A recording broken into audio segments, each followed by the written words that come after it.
वट सावित्री व्रत में कही जाने वाली सावित्री सत्यवान की कथा की तरह ही अंग प्रदेश की लोक जनमानस से जुड़ी बिहुला विषहरी की भी कथा है।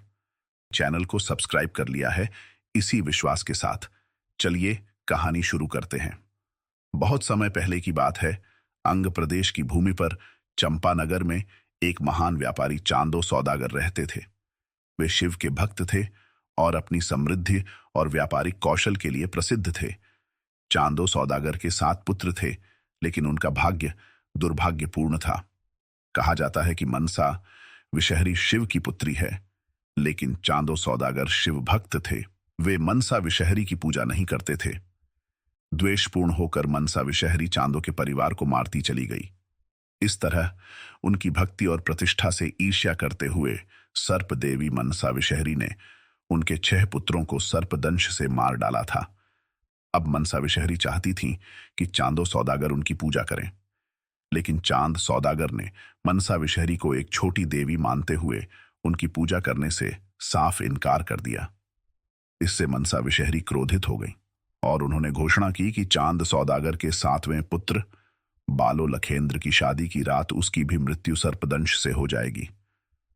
चांद सौदागर के 7वें पुत्र बालो लखेंद्र का विवाह एक सुंदर और समर्पित लड़की बिहुला से हुआ। चांद सौदागर ने अपने पुत्र की सुरक्षा के लिए एक लोहे के कक्ष का निर्माण किया ताकि कोई सर्प भीतर ना आ सके। लेकिन मनसा विषहरी की शक्ति इतनी बड़ी थी कि उसने एक छोटे से छेद के माध्यम से एक सर्प को भीतर भेज दिया। विवाह की प्रथम रात्रि में ही बालो लखेंद्र को सर्प ने काट लिया और उसकी मृत्यु हो गई। सती बिहुला ने अपने पति की मृत्यु को स्वीकार करने से इनकार कर दिया। उसने निश्चय किया कि वह अपने पति को जीवित कराएगी। अपने पति के मृत शरीर के साथ सती बिहुला अनजाने मार्ग से स्वर्ग की ओर निकल पड़ी। अपनी यात्रा के दौरान बिहुला ने कई कठिनाइयों का सामना किया। उसने तूफान, बाढ़ और जंगली जानवरों का सामना किया, लेकिन उसका विश्वास अडिग रहा। सती बिहुला ने अपने पति को जीवित करने के लिए संघर्ष किया।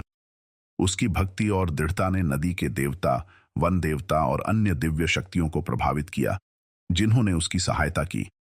वे संघर्ष करते हुए आखिरकार स्वर्गलोक तक पहुंच गई और मनसा विषहरी से प्रार्थना की। उसकी भक्ति और पवित्रता से प्रभावित होकर मनसा ने एक शर्त पर बालो लखेंद्र को जीवित करने का वादा किया। चांद सौदागर को उनकी पूजा करनी होगी। बिहुला के साथ वापस लौटने पर चांद सौदागर ने अनिच्छा से मनसा की पूजा करने का निर्णय लिया। जैसे ही उन्होंने मनसा की पूजा की, बालो लखेंद्र जीवित हो उठा। चांद सौदागर ने मनसा की महानता को स्वीकार किया और उनकी पूजा करने लगे। इस तरह बिहुला की भक्ति और साहस ने न केवल उसके पति को पुनर्जीवित किया, बल्कि पूरे गांव में विश्वास और श्रद्धा की नई लहर भी लाई।